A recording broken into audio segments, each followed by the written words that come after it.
दोस्तों, मैं अंजनी कुमार अपने YouTube channel talk with me में एक बार पुनः एक नई जानकारी, एक नई अपडेट लेकर आपके सामने उपस्थित हूं और अपने चैनल में आप लोगों का हार्दिक स्वागत करता हूं, अभिनंदन करता हूं।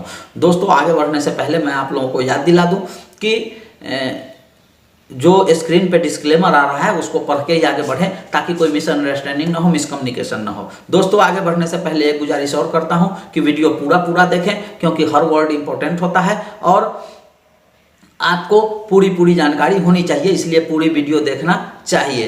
दोस्तों, इसके साथ मैं टाइम ना लेते हुए मैं आपको बता दूं कि मैं जो आज कुछ जानकारी लेके आया हूं वो उत्तम वैल्यू स्टील पे लेके आया हूं।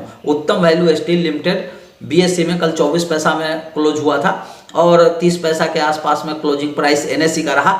दोनों जगह काफ़ी हेवी वॉल्यूम के साथ ट्रेड हुआ है। दोस्तों, मैं आपको बताया था कि क्लैरिटी बाद में आएगी। जो इसका रिजोल्यूशन प्लान था उससे संबंधित मेरे एक मित्र हैं, वकील हैं दिल्ली में, और वो कॉरपोरेट का ही केस लड़ते हैं। उनको मैं दे रखा था कि ज़रा इसके बारे में बताइए कि क्या कॉरपोरेट डेटर में रिटेल शेयर होल्डर आएंगे क्या, और क्या इसका भी शेयर वाइप आउट हो जाएगा। जो मैंने उस समय प्रथम दृष्टया मामला बना था, मैंने अपने वीडियो में बताया था।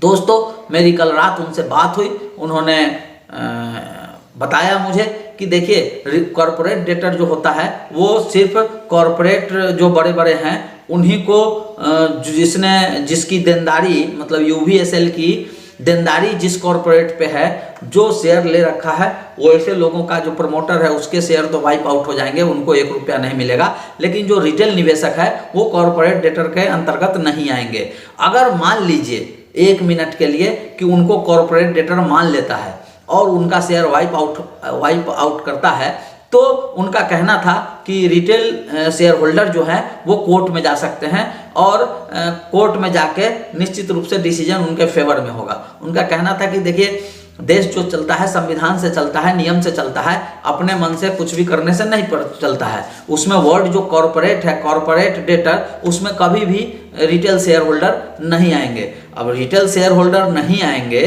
तो इसका मतलब हुआ कि जो रिटेल शेयर होल्डर हैं उनकी शेयर बची रहेगी। अर्थात अब 2 चीज़ें होती हैं। जो शेयर कैपिटल रिडक्शन जो होता है, डाइल्यूशन ऑफ शेयर, इसकी संभावना बनती है। लेकिन डाइल्यूशन ऑफ शेयर हो, चाहे रुचि सोया जैसा हो या आपको आलोक इंडस्ट्री जैसा हो, 2 तरीके के डाइल्यूशन होते हैं। एक में शेयर कैंसिल कर दिया जाता है और एक में फेस वैल्यू डिडक्ट कर दिया जाता है, स्प्लिट कर दिया जाता है।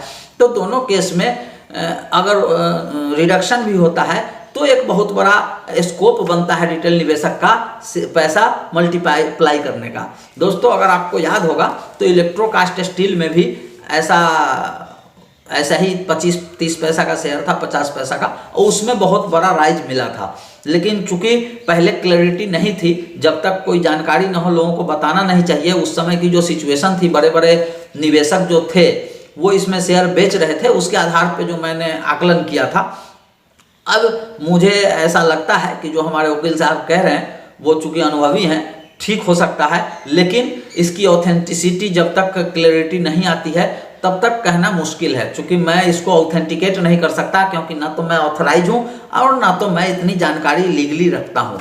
लेकिन जो जानकारी है वो यही है और इसके आधार पे आप निवेश कर भी सकते हैं और जो निवेशित हैं वो रुक भी सकते हैं, ऐसा मुझे लगता है। अगर अभी कुछ और भी हमारे निवेशक थे जिनसे मेरी बात हुई फ़ोन पे, तो उनका कहना था कि शेयर 5 रुपये तक जा सकता है, 5 रुपये तक जा सकता है।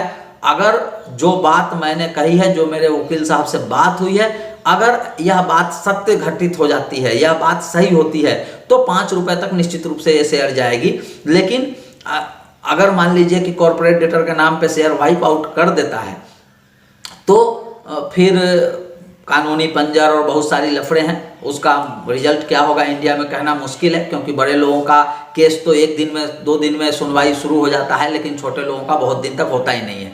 तो क्या होगा इस केस में मुझे नहीं मालूम, लेकिन जो अभी तक जो न्यूज़ निकल के आ रही है वो ये है। दोस्तों, एक सज्जन का ये भी कहना था, एक हमारे यूट्यूबर हैं, उनका कहना था कि सेबी का एक रूल है कि अगर शेयर वाइप आउट होता है रिटेल निवेशक का, तो उसमें जो कंपनी है वो पहले मार्केट रेट से पैसा पे करेगी शेयर होल्डर को, उसके बाद ही वाइप आउट हो सकता है। इसके बारे में मुझे जानकारी नहीं है, मैंने कोशिश करी थी, लेकिन चूंकि मुझे अपनी जानकारी देनी ज़्यादा ज़रूरी थी तो मैंने उसका ऑथेंटिकेशन नहीं कर पाया।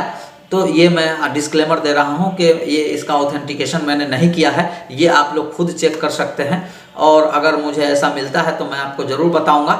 तो इसी अपडेट के साथ मैं जो है आप लोगों को बताऊं कि आप लोग कोई भी डिसीजन लेने से पहले अपने जो फिनेंशियल एडवाइजर हैं उनसे ज़रूर डिस्कस कीजिएगा कि ये अपडेट है, इसमें क्या होना चाहिए, और इसके साथ साथ आप अपने विवेक का भी इस्तेमाल कीजिएगा। दोस्तों, मेरे द्वारा दी गई जानकारी का इस्तेमाल अपने निवेश में ना करिएगा। क्योंकि इसमें कोई भी जानकारी ऑथेंटिक नहीं है। दोस्तों, उसके साथ साथ मैं आपको एक बात और बताऊं कि जो लोग अभी तक मेरे चैनल को सब्सक्राइब नहीं किए हैं, जल्दी से जल्दी मेरे चैनल को सब्सक्राइब कर लें, बेल आइकन को भी दबा दें ताकि उनको समय से नोटिफिकेशन मिल सके। और इसके साथ साथ अगर मेरी वीडियो अच्छी लगे, मेरे द्वारा दी गई जानकारी अच्छी लगे, तो इसको ज़्यादा से ज़्यादा शेयर करिए, लाइक करिए और कमेंट करके अपने विचारों से मुझे अवगत जरूर कराइए। इसी के साथ मैं अंजनी कुमार आप लोगों से विदा लेता हूँ। तब तक के लिए नमस्कार।